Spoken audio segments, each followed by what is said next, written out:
प्रेरणापूर्ण है।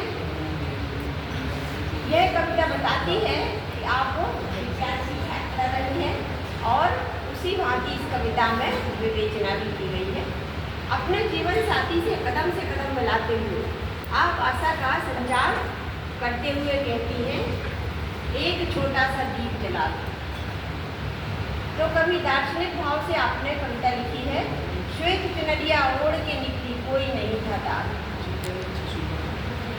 इसके साथ ही आपने इस संग्रह में बादल, धरा, मातृ कृपा, क्षमा, ज्ञान, प्रभु चिंतन, साधना पर 32 दोहे लिखे हैं, जो आपके प्रकृति के सानिध्य को करीब लाने के और विभिन्न भावों को दर्शाने के दिखाई देते हैं।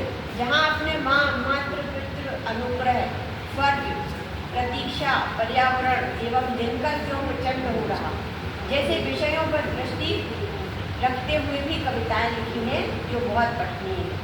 वहीं खौफ कविता में आप लोक व्यवहार पर चिंतित होते हुए लिखती हैं, खौफ हुआ खुदगर्जी से, छिन्न भिन्न आतक मन है, गलियाँ और हुई है सकती, सड़कों पर सुनापन।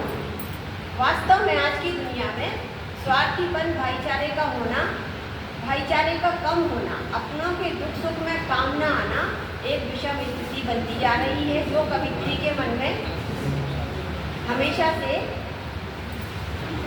दृष्टि रखता है। और जहाँ कोई किसी से सरोकार नहीं रखना चाहता है, वहाँ कवित्री का मन इस तरह से ध्यान आकर्षित करता है।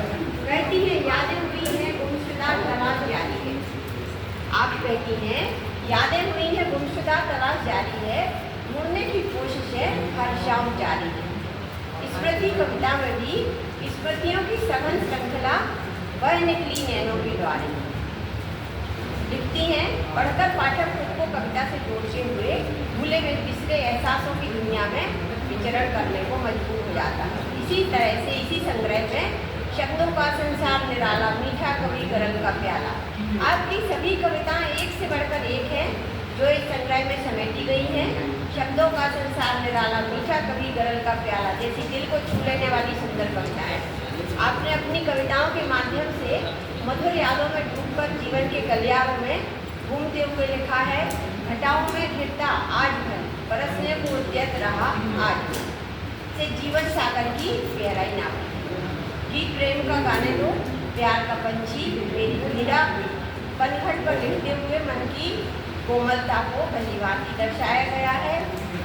आपने कुछ कविताएं देश प्रेम की तथा महाराजा छत्रसाल पर भी लिखकर इसी पुस्तक में इस संग्रह को अनोखा रूप दिया है। साथ ही सुंदर गुलदस्ते में कुछ गजलें, छंद, होली, बसंत, शिवरात्रि पर्व, बारिश व कुछ बाल गीत भी लिखे हैं। प्रायः इन कविताओं में सुंदर शब्द संयोजन व गीता है, इनको गाया जा सकता है। मुख्य पृष्ठ बेहद सुंदर है, दूर से आकर्षित करता है। इसकी कीमत 400 रुपये रखी गई है। उत्तरोत्तर लगातार लेखन अनुभव व अच्छी स्तरीय रचनाओं का पठन पाठन लिखी जाने वाली रचनाओं में गहराई लाता है। अंत में आप सभी भाई बंधुओं से मेरा तहे से